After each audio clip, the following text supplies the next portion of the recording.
Hey YouTube, how are you doing? My name is Red Eye, everyone's favorite goblin. We beat Shadow of the Colossus. We did it. We played the game. We finished the game. And as promised, I wanted to do a kind of post-game, you know, here's my thoughts. These are the things I liked. These are the things I didn't like. Sorry, I'm turning the music down. I noticed it was a little bit high there. My apologies. Okay, so Shadow of the Colossus. I mean, it's a game about fighting big things, you know. I really liked the spectacle of, you know, especially like the first few colossi where you ride into the arena and like this massive thing like pulls itself up out of the sand or out of the lake, or it smashes through this giant wall that you're standing next to, and you're like, holy, I'm supposed to kill that thing? I really like that whole sort of spectacle, the intimidation, the set piece-ness of it. I was trying to think while I was writing my notes for this. I do have notes. I'm not reading verbatim from them, but I do have them. Just in case you notice me looking at a screen, that's what I'm doing. Yeah, when I was making my notes for this, I tried to think of other games that have that sort of impactful set piece-ness that isn't on a human scale. It's more, it's bigger, it's grander. I think like Dark Souls comes to mind in some of its bosses, especially, I don't know if Elden Ring, I don't know if we're classifying Elden Ring in part of like the Dark Souls franchise. Maybe yay, maybe nay, but that sort of like Dark Souls, Elden Ring, they kind of do that. But even then, this felt a lot like, not a lot like, this felt like, you know, the spotlight was really on these colossi, which, given that they were like the only part of the game, is kind of understandable, but at the same time, that was done really, really well, and I really enjoyed that. The other thing I really liked was that, for the most part, all of the colossi, I mean, there are some exceptions to this, which I will get into, but like the colossi were just like giant puzzles, giant moving puzzles that tried to murder you. Okay, you know, I'll take that. But yeah, it was a case of like, okay, how do I get to the magic doohickey so I can stab it with my sword? Like, where do I have to climb up to? Where do I jump to? And for the most part, the colossi felt very approachable. It wasn't really until the end that I sort of showed up and I was like, all right, I'm here now. What do I do? You know, for the most part, you showed up and it's like, it showed you the whole cinematic of them like pulling themselves out of the ground, and you see it and you're like, oh, okay, I'm supposed to like climb up there, or you know, you look at it and you hold your sword up and it shines and it shows you, okay, there's the stabby part, and you're like, oh, okay, so I go up there, right? Okay, got it. And I really liked that. There were a few that weren't like that, and again, you know, I'll cover that in the things that I didn't like as much part. There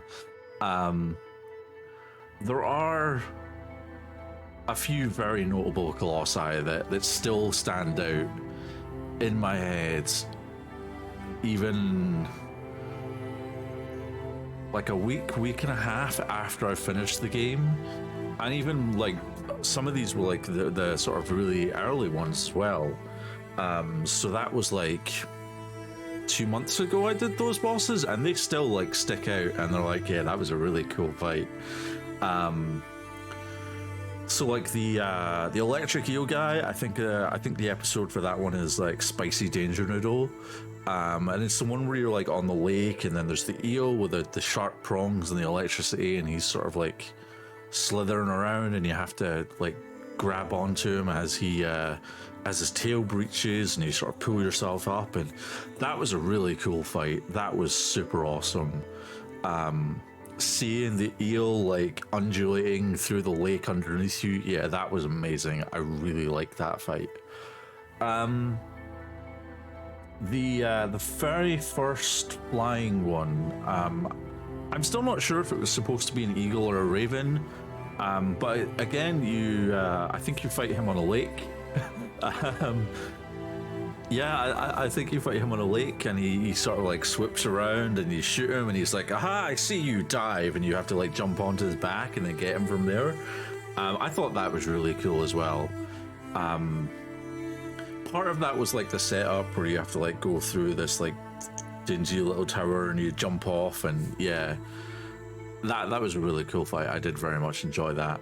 And the third or fourth last, I think the fan name for him is Phelanx. He was the big flying guy with the gas bags underneath him that you had to shoot right towards the end of the game.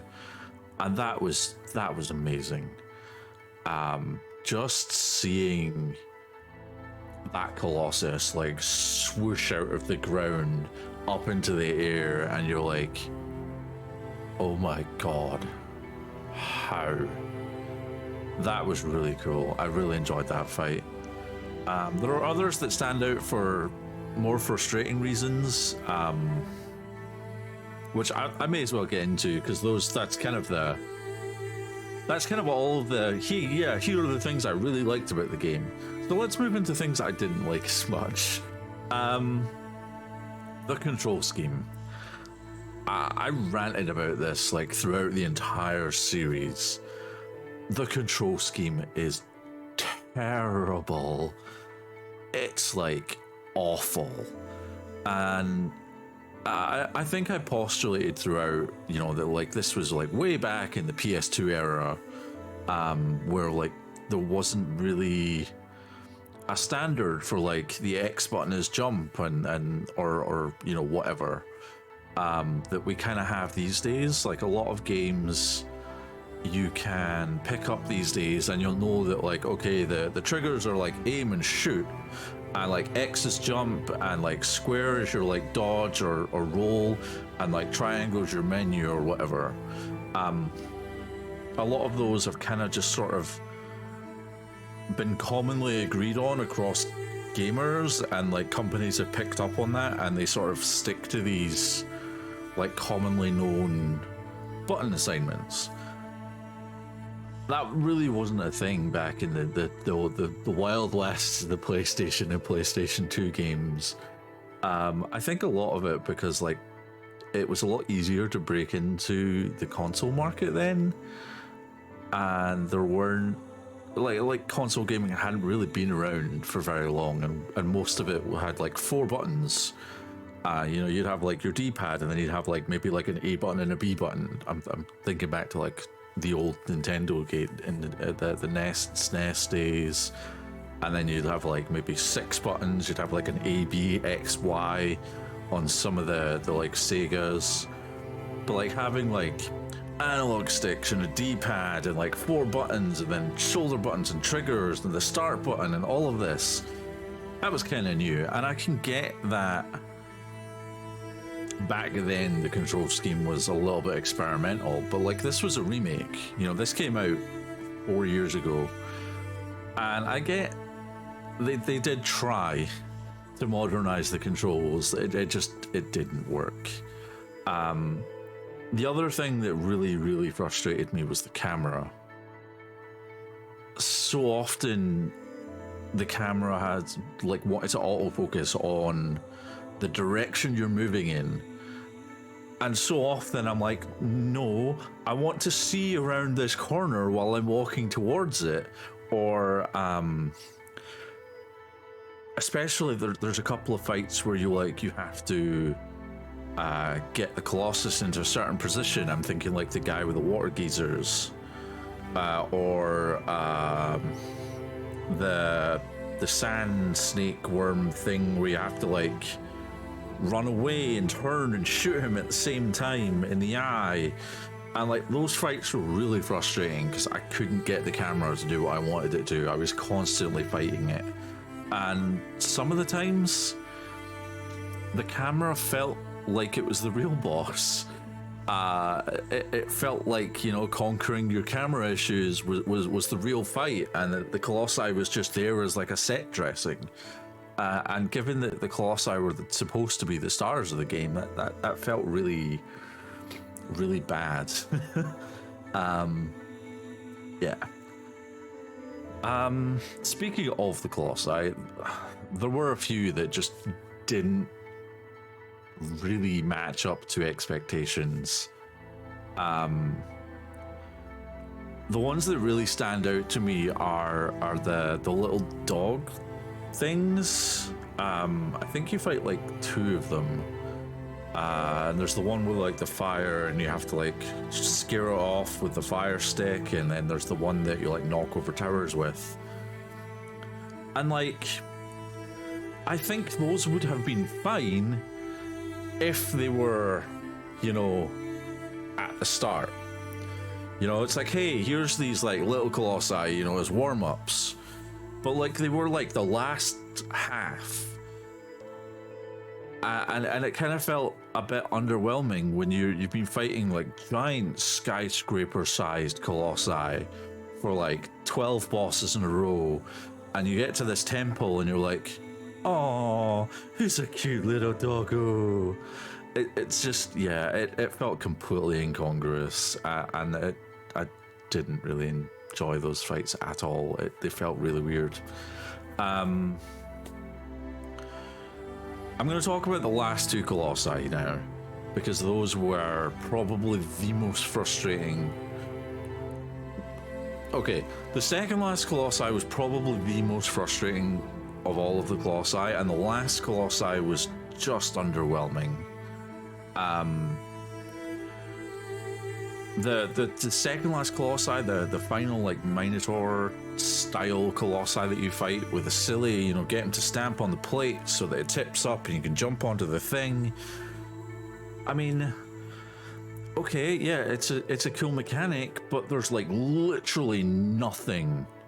There's no foreshadowing, there's no hints, there's just nothing. And like there's the whole like voice in the sky, you know, telling you to do stuff if you're like taking a while and it thinks that you need a hand, but like all it says is get to higher ground, and you're like, dude, I'm freaking trying, what do you think I'm doing? But yeah, it was not particularly logical. There wasn't really it didn't feel like a puzzle. It just felt like you know, you either knew what you were doing or you didn't. And I don't really know how to solve that one. Maybe there were, maybe there's like a chunk of one of the bridges or buildings that had like fallen and it's lodged against one of the plates, so you can get the idea of, oh, okay, I need to do that. How do I replicate that in a place that is that lets me get to where I need to go? I don't really know. That was just really frustrating, and it still stands out to me as like really frustrating. I don't know. Malice, the last Colossus. Yeah, he just felt really underwhelming. Like, he looked so impressive. Like, he's this towering like metal god that is like covered in fire, and he throws like crackling lightning at you, and all you do is you like run up and you hide behind some buildings, and then you like tumble into a couple of tunnels, you run around, you get to him, and he sort of just gives up. That's it. And then you just like climb him, and aside from the frustrating part of like how to get from his, I think it was his left hand to his right shoulder. Like you climbed up him, you stabbed him in the back, he put his hand around, you jumped onto his hand, you crawled up a little bit, you stabbed him in the arm, you put his other hand over, you jumped onto that hand, and then the game's like, yeah, figure it out from here, you'll be fine. And there's literally nothing that tells you what you're, nothing that even suggests that you're supposed to do anything to the hand you're standing on, just that there's a weak point on this shoulder and you're supposed to figure out from there. That was really frustrating. And the fact that he doesn't, you get to his feet and he kind of just lets you kill him. You know, he doesn't try and shake you off while you're climbing him. Even like when you stab him in the back, he doesn't like try and swat you off. He just like puts his hand back. He's like, oh, my back, ah. And you just like jump on and climb up him. I mean, he tries to like shake you off when you get to his head, but he does his head banging routine. But like, there's walls on 3 sides of him. You're not falling off unless you seriously fuck up. And it felt really bad. It felt like they were like, oh yeah, we've got this cool Colossi. That'll do. Just throw him in. We'll be fine. You know, let's not bother making the final Colossi like impressive in any way, shape, or form. We'll throw him in. We'll be fine. So yeah, that was really frustrating. I think I was enjoying most of the game up until the last block of like 4 or 5 Colossi that just made it really unfun and uninteresting and sort of boring. I don't know. It might just be me. It might be a sign of how gaming today has moved on from the design philosophies of back then. But yeah, that's what I'm saying. That's it. I'm not talking about that anymore. Okay.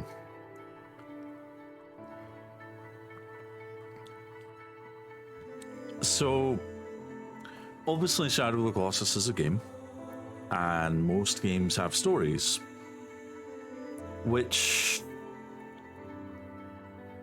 Shadow of the Colossus does, but doesn't really at the same time. And it's really weird, because you show up at this temple, and you're carrying a girl who's your girlfriend, sister, daughter, mother, uncle's nephew's cousin on your 3rd side. Like, I don't know who she is. Why do I care about her? Why am I trying to bring her back? What happened to her? How is she dead? How do I know that there's a thing here that can bring her back? Like, the game just doesn't tell you anything to make you care about her. And then you make a deal with a voice in the sky, which, you know, every single gamer in the world knows always turns out fantastically. And then you go off and it's like, hey, go kill this thing. And you're like, sure, why not, mystical sky voice guy? Gotcha. And then you get absolutely reamed by this black smoke that comes out of it, and you do you die? Do you pass out and you're somehow magically transported back at the temple? Do you even know that that's happened? There are so many questions there, and never at any point does your character question whether he's doing the right thing, and you're never given any information about the relationship between him and this girl, and why she means so much, and why he's trying to bring her back against every common sense, every bone of common sense in the player's body is this is a terrible idea, why are we doing this? But yeah, you don't get any of that. You're just go fight this guy. Okay, go fight that guy. I do have other points to make on that, but I want to also briefly diverge and talk about that experience, that loop of, you know, go fight this guy, kill him, you're back at the temple, okay, now you're going that way. And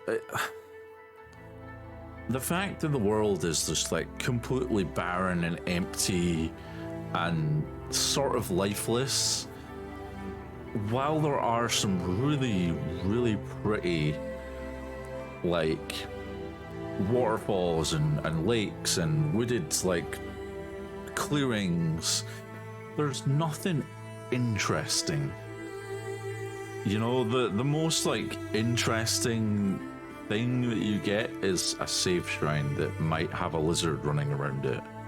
And there's, like, occasionally, like, deer or something, like, running around. But it just feels so empty and barren and lonely. And to be honest, the whole, you know, ride to this area for like 10, 15 minutes and then fight something for like 10, 15, 20 minutes and then spawn back at the temple and do the whole thing all over again. It really wore on me towards the end of the game. I started to really feel just stuck in this repetitive rut. And like, I kind of rushed the end of it, I'm not gonna lie, you know? The last like 3 or 4 episodes, I will admit, I kind of rushed through. I was like, I see the light at the end of the tunnel. I want to get this game finished so I can move on and play something that is a little bit more interesting, you know? I don't know if that really comes across in the videos. I'm hoping it doesn't detract too much from the experience, but at the same time, it's how I was feeling, and you know, part of this whole like YouTube-y thing is to share my feelings. So, you know, those were my feelings. I think that's valid, you know? Okay, back to the story. It felt really weird that you finish like 80% of the game and the game's suddenly like, oh my god, there are people. There are other people in this world. They have horses and they're riding, and you're like, okay, sure. Are they like coming here? What's going on here? There are these people. Okay, great, fantastic. I'm glad I'm not the only person alive in the world anymore. Where are these people? What are they doing? How are they related to me? It doesn't. There's none of that. And then like another like 10% of the game later, you see them riding across this bridge, or riding towards the bridge, I think. And you're like, oh, okay, that's the bridge that I rode across right at the start of the game. So they must be coming here. Okay, cool. Maybe like after the next Colossi, I'll finally meet up with them and we'll see what happens. And then, you know, you get to the end of the game, and it turns out that not only did your character know that the land that you were going to was forbidden, that they were used, or I think, I can't remember exactly what they call it. I think it's like the banished land or the cursed land or something like that. He also knows that he's using a forbidden magic spell, and he had to steal the sword to do it with. And like, you're right back around to, okay, who is this girl? Why do I care so much about her? And like, none of that is explained. It just, this guy shows up and he like shouts at you and yells at you and calls you a traitor, and then he breaks the bridge and he's like, you'll never get out of here again, ha ha ha. And it's like, okay, well, that, you know, I don't know. And I kind of feel like maybe instead of just the sort of tunnely, like Stargate-y loading screen that you get after killing Colossi, and you're like in between like the black smoke like sticking into you, and like you waking up at the temple with the shadow people standing around you, there's this like tunnely Stargate loading screen. I kind of feel like that would have been a perfect time for you to like flash back to a memory of who the person that you're trying to save is, or you know, what events led up to her dying, and why are you trying to do this thing. But you don't get that. You just, she's a girl, you're trying to save her, and that's supposed to be it. And like, yeah, I don't know. I don't know what else to say on this topic. Actually, I do. I have one other comment to make. Why is it I played through the game from start to finish? The only character whose name I know is the damn horse. Like, why? Why is it that I felt more when Aggro fell into the chasm right before the last boss than I did for anything that happened to any other characters? You know, the dead girl, I don't care. Like, she means nothing to me. You've done nothing to build any emotional attachment to that character. Like, even the main character, whose name, by the way, I had to look up, and is Wonder. The girl, I think her name's Mono. I had to look them up on a wiki while I was making my notes for this, just so that I could make this point. But yeah, Wonder, the main character, he gets possessed, consumed, transformed, eaten. I don't know, by this black smoke thing, and I don't care.